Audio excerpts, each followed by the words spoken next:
Осы аптада егемендіктің 20 жылдығына орайласқан Астанадағы облыс күндері басталды. Елордаға елдің алды болып, үш өңірдің өндірушілері мен өнерпаздары жетті.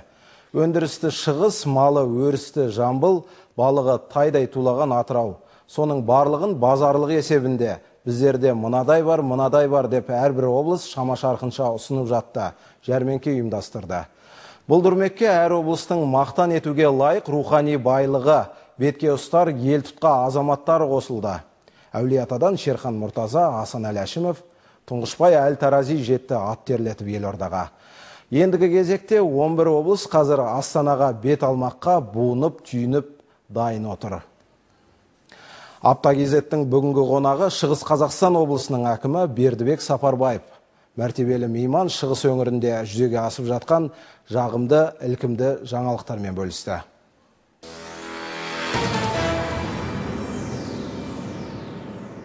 Бердібек Мәшбекұлы, студиямызға қош келдіңіз. Астанаға қандай базарлықпен келдіңіздер? Бірінші рухани базарлықпен Шығыстың өнерін, мәдениетін, әдебиетін алып келдік.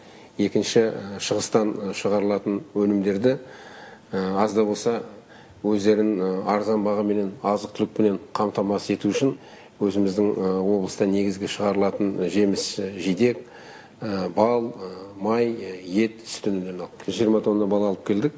Енді біздің негізгі брендіміздің біреуі енді бал ғой.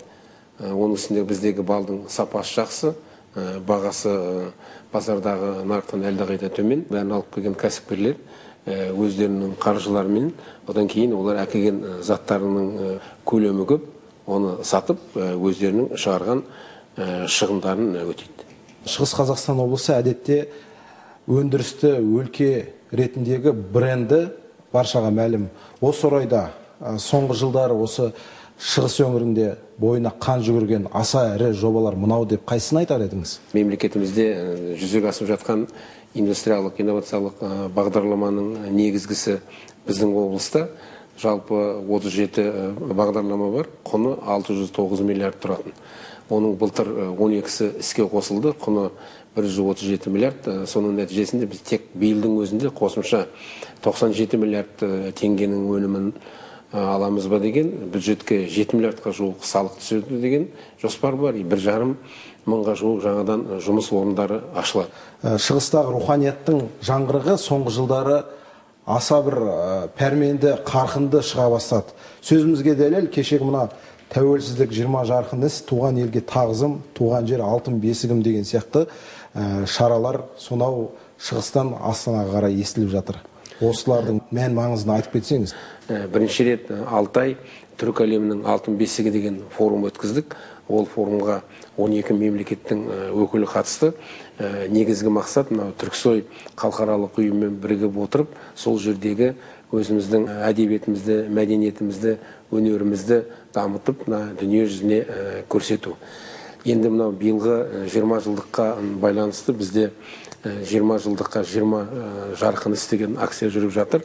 Ондағы мақсат елімізден шыққан қалталы азаматтарды қазір өңірдегі шешілмей жатқан әсіресе әлеуметтік мәдени салалардағы мәселелерді шешу.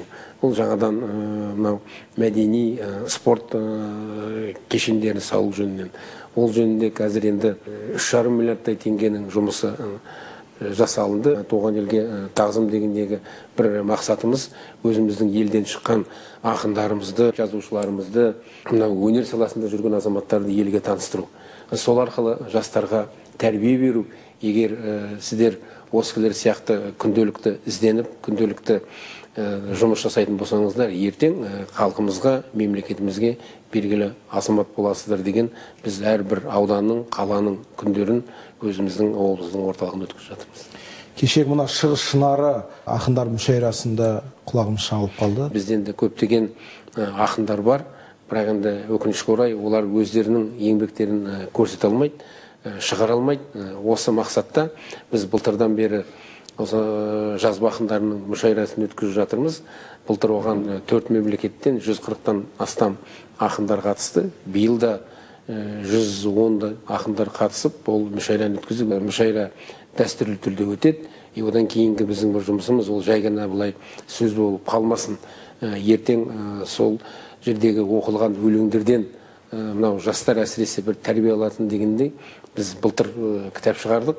Барлық сол ақындардың еңбектерін биыл да сондай кітап шығарамыз деген ойымызда бар.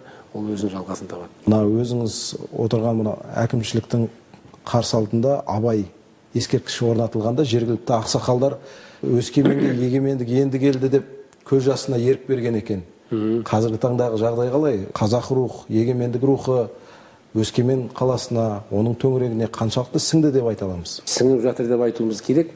Өскеменнің бұрын тәуелсіздікке дейін қандай қала болған, біздің ұлттың өкілдерінің қанша болған, біздің мәдениетіміздің, әдебиетіміздің, өнеріміздің қалай дамыған өздеріңіз жақсы білесіздер. Абайдың жері болғанмен көп сол Өскеменнің тұрғындары Абайдың кім екенін білмейді.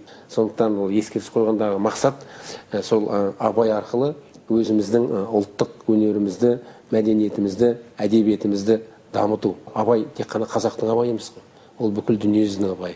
Әрбір өзінің ұлттың бір өзі сондай бір көсем болу керек. Бізде тұңғыш рет Қазақстанда этно ауыл ашылды. Ондағы мақсат ең бірінші ол жердегі ашылған ауыл қазақтың ауылы. Ол жердегі барлық ауылдардың ортасында тұрған біздің киіз үй, біздің шаңырақ тұр. Сонда біздің көрсетейін дегеніміз осы қазақтың шаңырағының астында бүкіл Қазақстанда тұратын ұлттар бірігу керек. Мен ойлаймын, бұған енді кішкене әрине енді уақыт керек. Оны енді біздің енді жерлес ағайындар дұрыс түсіну керек. Әңгімеңізге рахмет. Егемендігімізге тіреу болар ойларыңыз, ілкімді жобаларыңыз әрқашанда сәтімен жүзеге аса берсін деген тілек айтамыз.